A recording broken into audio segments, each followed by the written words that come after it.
Okay, real quick little short video here. Dogwood Racing's fuel sale for the ZX14. Get rid of the stock tank.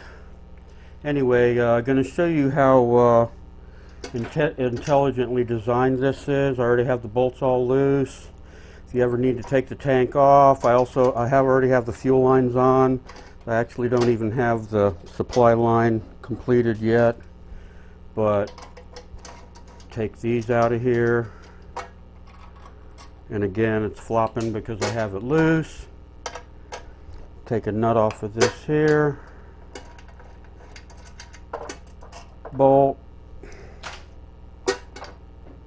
With it tight, the front bolts will actually hold that up, which is not going on now because again bolts are loose.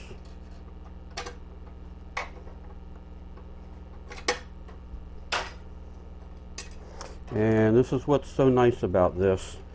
4 bolts, tilt the tank, and she will come right on out. Dogwood Racing. Very cool. Very critical.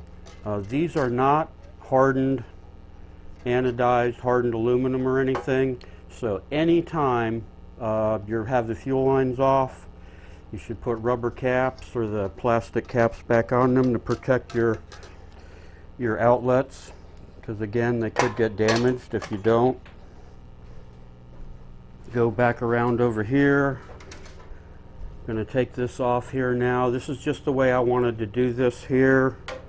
I put the fuel pump here. This is an AEM fuel pump. We're going to be putting a turbo on this bike eventually, so went ahead and went big now.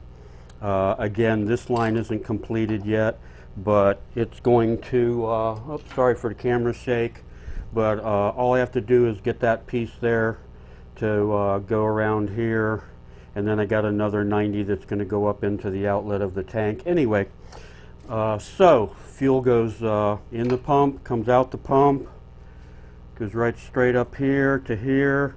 This is the Dogwood Racing fuel rail, billet fuel rail. And it's got the rotating 90s on it. Not the right word, sorry, forgot. But anyway, that's that. Don't mind the other mess. I'm lacking the bolts to mount this, but I'm going to mount the regulator right here in the middle. Can see the gauge easily. So that's going to be there. Go back around the other side. Covering up the mess here under the towel. Nothing secret, it's just ugly. I got to straighten all that wiring out. So then the fuel comes out the bottom of the regulator and goes back into that side outlet on the tank. So that's that there. But back to this, fuel comes out of the fuel rail here. This line here going into the side of the regulator again, comes down and goes back into the tank. So that's the Dogwood Racing tank. And let's see if I can even maybe do this one-handed here. Very, very smart how he made it. Dogwoodracing.com. Check him out. He's got parts for ZX14, parts for boosters, and there you go. Goes right back in there. All you gotta do is put the bolts back in, and I measured this at 0.9 gallons. This tank is 0.9 gallons.